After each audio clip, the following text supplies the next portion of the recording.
Maka rumus agar bisa belajar menerima ketentuan Allah gimana? Yakin Allah tidak akan memberikan beban melebihi batas kemampuan kita. Berarti apa Hilman? Berarti Allah tahu kenapa bunda yang dikasih ujian itu, kenapa ayah yang dikasih ujian itu, kenapa teman-teman sayang yang mendapatkan takdir itu, kenapa enggak yang lain? Karena Allah tahu, kata Allah, hambaku, aku melihat hati dan pundakmu cukup kuat untuk bisa menerima ujian itu. Kenapa enggak yang lain? Yang lain enggak kuat, kamu kuat. Kenapa enggak yang lain? Yang lain enggak bisa, kamu bisa. Maka belajar ridho dengan ketentuan Allah. Hilman, sejak kecil saya dibesarkan dalam keadaan yatim. Ayah saya meninggal sejak saya SD.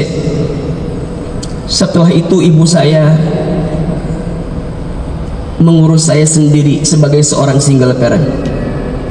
Makanya mohon maaf ya, menurut saya mah, ini menurut saya ya, kalau salah mohon maaf ya. Menurut saya mah, antara suami yang ditinggal istri dengan istri yang ditinggal suami, kayaknya lebih kuat istri yang ditinggal suami. Biasa aja ya, nggak usah sombong, itu biasa aja. Itu yang saya rasakan. Makanya bapak-bapak di sini nggak usah belagu ya. Ternyata anda nggak penting-penting amat dalam hidup gitu. Nggak bercanda ini mah ya. Saya dibesarkan oleh seorang ibu yang luar biasa. Singkat cerita, ibu saya memasukkan saya ke pesantren. Ibu saya bilang begini, Iman, waktu kecil saya dipanggilnya Iman kalau di rumah. Iman, nanti Iman masuk pesantren ya. Mama doakan insya Allah nanti Iman jadi ustad. Saya bilang begini, Ma, masa ustad modelan begini, Ma? Dulu tuh saya nakalnya minta ampun. Kelihatan kan ya? Saya tuh nggak bisa diam orangnya.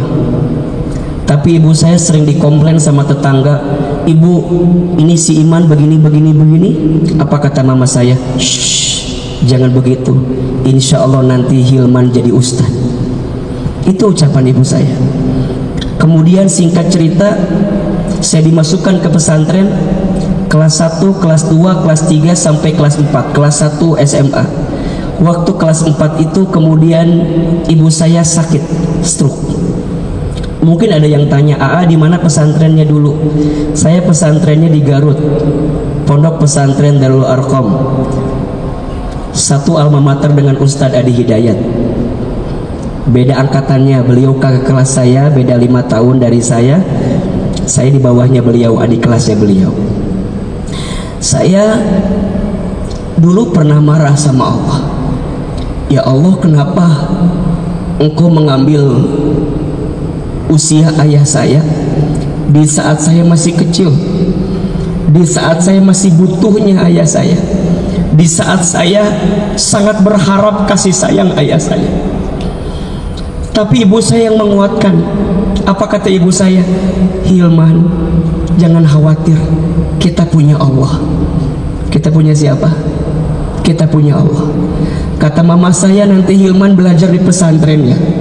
Pernah saya bilang, Mama, dari mana biayanya? Dari mana uangnya? Dari mana nanti untuk hidup di sana dan seterusnya? Kata mama saya, shh, nanti mama yang cari sendiri. Mohon maaf ya, ibu saya tukang jualan di pasar tradisional. Almarhum ayah saya dulu bantuin ibu saya di pasar. Dulu saya nggak pernah nyangka kalau ibu saya apa mampu apa enggak.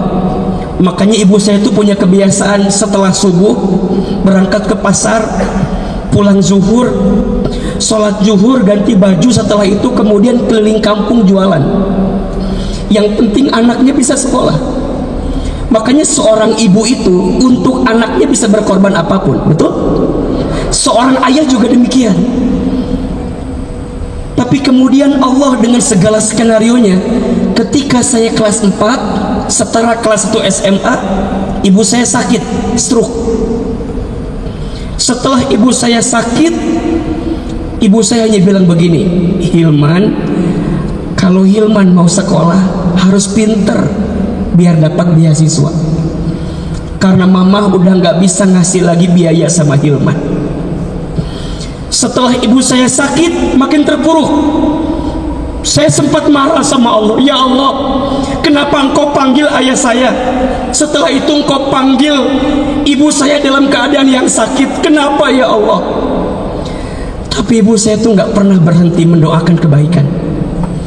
Kalau saya libur dari pesantren, saya pulang ke rumah, saya suka nyuapin ibu saya karena beliau stroke. Ibu saya tuh dengan izin Allah ya, kalau setiap pagi suka nonton ceramah ustadz-ustadz di televisi. Satu kali ibu saya bilang begini, Iman, nanti Iman ceramah di TV ya, seperti ustadz-ustadz itu. Terus saya bilang, gak mungkin mah, kita orang kampung, kita orang desa. Saya asli orang Garut, Jawa Barat. Untuk ke Jakarta dulu kayaknya jauh gitu ya, dulu. Kata mama saya, shh, kita punya Allah, aminkan saja. Apa kalimatnya? Aminkan saja.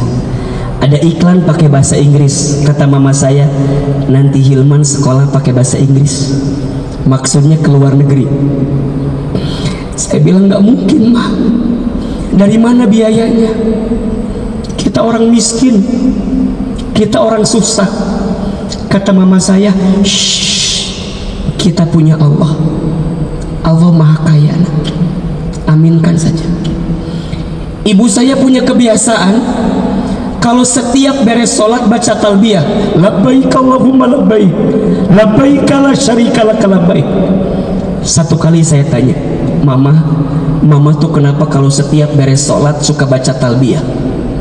Dipeluk badan saya, dicium kening saya, diusap kepala saya. Kata mama saya, Hilman, mama ingin sekali berangkat ke Baitullah. Mama doakan ya, Iman bisa bolak-balik ke haji umroh ke Baitullah. Saya menjawab kalimat yang sama, gak mungkin mah. Kata mama saya, kita punya Allah, aminkan saja. Ibu, bapak, ayah, bunda, teman-teman sayang, waktu begitu cepat berlalu. Dengan izin Allah, sekarang apa yang dulu ibu saya ucapkan sekarang terjadi semua. Ibu saya bilang nanti Hilman ceramah di televisi. Sekarang setiap pagi mungkin ada di antara pemirsa yang suka menyaksikan di CNN Indonesia, atau kadang mungkin di Trans TV dengan izin Allah. Tapi saya sedih. Apa sedihnya? Ibu saya tidak sempat nonton saya di televisi, karena Allah lebih dulu memanggil usia ibu saya sebelum saya tampil di televisi. Saya dapat kesempatan ke Amerika, ke Kanada, ke Timur Tengah, ke Jepang dengan izin Allah. Ustadz pinter ya. Yang pinter bukan saya, tapi yang hebat adalah ridhonya hati ibu saya untuk bisa menerima keadaan yang terjadi kepada kita waktu itu. Sekarang kita bisa berangkat haji umroh dengan izin Allah kapan saja, karena ada tour and travel yang kita bimbing dengan izin Allah. Tapi saya sedih, tangan saya belum sempat menggenggam tangan ibu saya untuk bisa berangkat ke Baitullah. Apa pesan yang mau saya sampaikan?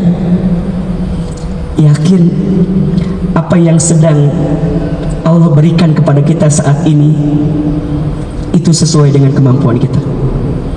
Maka kata guru saya, Hilman, tidak mungkin seseorang itu diberatkan hidupnya kecuali sedang Allah rencanakan dia menjadi orang besar dalam hidupnya. Maka kadang dalam hidup kita harus dibanting agar kita bisa terpelanting. Dalam hidup kadang kita harus ditempa agar kita bisa ditempatkan pada keadaan yang lebih baik. Kita harus dibentur agar kita bisa dibentuk dalam keadaan yang lebih baik. Dan itu yang akan menjadikan kita yakin Allah tidak akan mungkin memberikan beban kepada kita melebihi batas kemampuan kita.